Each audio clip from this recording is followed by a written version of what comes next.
क्या करें? देखो, जो दिनचर्या बताई गई है वही तुम्हारी सिद्धि का हेतु है। अपनी कोई भी दुराग्रह वृत्ति रख के, आग्रह वृत्ति रख करके शरणागत ना हो, खाली हो जाओ। जो भी तुम्हारे अंदर है वो समर्पण के भाव में, अब जो ही कहें करें हम सोई, आयस लिए चले निज दासी, मन क्रम वचन त्रिशुद्ध सकल मत, हम श्री हित हरिवंश उपासी। मन से, वचन से, कर्म से, शरीर की चेष्टाओं से शुद्ध, अर्थात जो उपदेश मिला उसके अनुसार चलना, उसके विपरीत चलना अशुद्ध है, उनके अनुकूल चलना शुद्ध है। आदेश है, प्रातः उठे, सबसे पहले गुरुदेव भगवान को प्रणाम करके गुरु प्रदत्त नाम मंत्र का स्मरण करें। फिर वृंदावन भूमि को प्रणाम करें, चाहे जहां हो, क्योंकि हमारा प्रेम धर्म धाम में विराजमान प्रिया प्रीतम के चरणार विंद का सेवा सुख है। सबसे पहले हम धाम को प्रणाम करते हैं। गुरुदेव की बात, धाम को प्रणाम किया, फिर अपनी दिनचर्या में नाम स्मरण करते हुए लगते हैं। जब स्नान कर ले रज लगाते हैं, चरणामृत लेते हैं, तिलक रचना करते हैं, फिर दिनचर्या आगे की बढ़ती है। इतना शरीर सेवी मत बन जाओ कि हर समय खान पान का ही चिंतन केवल बना रहे, जिससे प्राणों का पोषण हो, शरीर स्वस्थ रहे। ऐसी दिनचर्या बनाओ, 2 बार, 1 बार, 3 बार, जितने में तुम्हारा प्राण पोषण होता है थोड़ा थोड़ा ले, पर वो भगवद अर्पित करके। सेवक जी महाराज कह रहे, इसीलिए उनकी बुद्धि कच्ची रहती है। बिना स्नान किए खाना पीना, या स्नान करके सीधे केवल भोजन अर्पित करने की बात ही नहीं मन में आई। बहुत ध्यान देने योग्य, ये कच्चाई दूर हो जाएगी। अनहाई अनर्पित जाए गटकत, अगर बिना प्रभु को अर्पित किए हुए पा रहे हो तो तुम कैसे वैष्णव हो, कैसे शरणागत हो? वही तुम्हारे को बंधन में बांध देगा, अर्थात तुम्हारी बुद्धि में वही स्फुरणा होगी जो मायाकृत भोगों में आकर्षण पैदा करके तुम्हारे हृदय में तृष्णा कामना की आग लगा देगी। अगर भगवद अर्पित प्रसाद है तो इन वासनाओं को नष्ट करता है। काहे को अपनी बुद्धि को भ्रष्ट करोगे? बिना भगवद अर्पित किए हुए जो भी पाया जाता है वो पाप पाया जाता है, ऐसा संतों ने कहा है, ऐसा भगवान ने भी गीता जी में कहा है।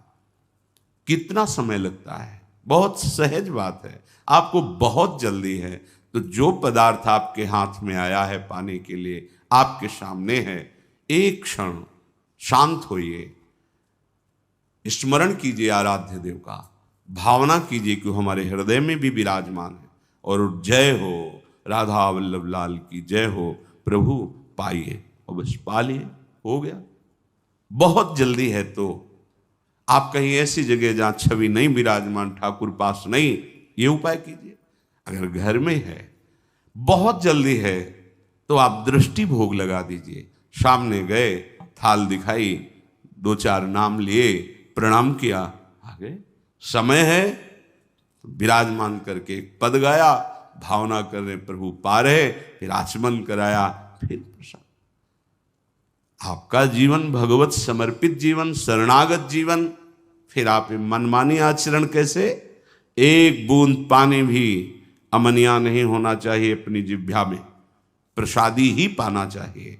जल भी पाना है तो पहले लिया, राधा वल्लभ लाल की जय, अर्पित किया, फिर पिया। आस करें विषयीन के आगे, जो देखे में जोरत हाथ लटक कर। विषयी पुरुषों के आगे हाथ जोड़ते हुए, हाथ लटकाते हुए देखने को मिला। सेवक जी महाराज कह रहे, महालक्ष्मी जिनके चरणों को निरंतर सहलाती रहती हैं, चरण चापती रहती हैं, और भगवान अपने चिंतन में निमग्न रहते हैं, उधर दृष्टिपात भी नहीं करते, ऐसे प्रभु के दास कहलाकर आप अन्य विषयी पुरुषों के आगे हाथ फैलाएं? भक्त कभी ऐसा नहीं कर सकता। चाहे वो गृहस्थ हो चाहे विरक्त हो, वो भगवद आश्रित है। अगर ऐसा है तो भगवद आश्रय नहीं है, ऐसा नहीं है। जिसके हृदय में नाम चल रहा होता है वो परम धनी है। भुगतें देहि न जाचहि, पोषण भरन न चिंत कराएं। जो शरणागत जन है, जो भगवत प्रसाद से मिला, यथा लाभ संतोष सदा, काहू सो कछु न चाहोगो, आनंद लेते हैं, उसी में संतोष करते हैं। अगर जरूरत पड़ी तो उसमें से भी दूसरे को दे देते हैं, पर न जाचहि। ऐसे करना भक्तों का स्वभाव नहीं होता। ऐसे करने का मतलब है स्वामी को पहचाना नहीं। जिनकी तुम शरण में हुए उनको तुमने माना नहीं, ऐसी जरूरत ही नहीं पड़ती। भक्तन पाछे यूं फिरे ज्यों बछड़ा संगाए, चाहे वो गृहस्थ भक्त हो चाहे विरक्त भक्त हो। आस करें विषयीन के आगे, ऐसे करके मांगना दे। ये ना शरणागति का लक्षण है, ना ये किसी उपासना का भाव, ये केवल वासना है, वासना। ऐसे जिस स्वामी ने पलक झपकते अनंत ब्रह्मांडों की रचना कर दी, किसी के सहयोग की जरूरत नहीं पड़ी, उन स्वामी का सेवक हूं। अगर वो आज हमें भूखा रखना चाहते हैं तो हम विविध प्रकार के पदार्थों के पाने से जो सुख होता है उससे भी अधिक सुखी रहेंगे। आज हमारे स्वामी की इच्छा है आज हम भूखे रहे, तो हमें नहीं चाहिए 56 भोग। अगर हमारे स्वामी की इच्छा है नमक रोटी, वो हमारे लिए अमृत है। विश्वास करो, राजी होना सीखो अपने प्रभु के विधान में, जीवन मंगलमय हो जाएगा। ये आवश्यकताएं, ये चाह, ये वासनाएं इतनी मत बढ़ा लो कि तुम प्रभु को भूल जाओ और संसार की इस भूल भलैया में भटक पड़ो। ये भटकन मिटाने के लिए मनुष्य जीवन मिला है। केतिक आयु केतिक सो जीवन, काहे विनाशत काज हटकत। अरे भाई, कितनी आयु है तुम्हारी? शरीर तो छूटेगा ना। कितना जीवन है तुम्हारा?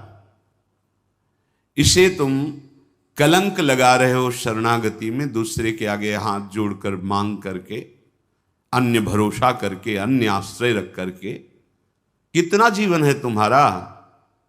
और एक सिद्धांत बता दें, यदि आपने चालबाजी से, कपट से जीना सीखा है तो पूरे जीवन इसी से जी पाओगे, दूसरा रास्ता नहीं रहेगा। आपने मांग करके इधर उधर, तो ऐसे ही जीवन व्यतीत होगा।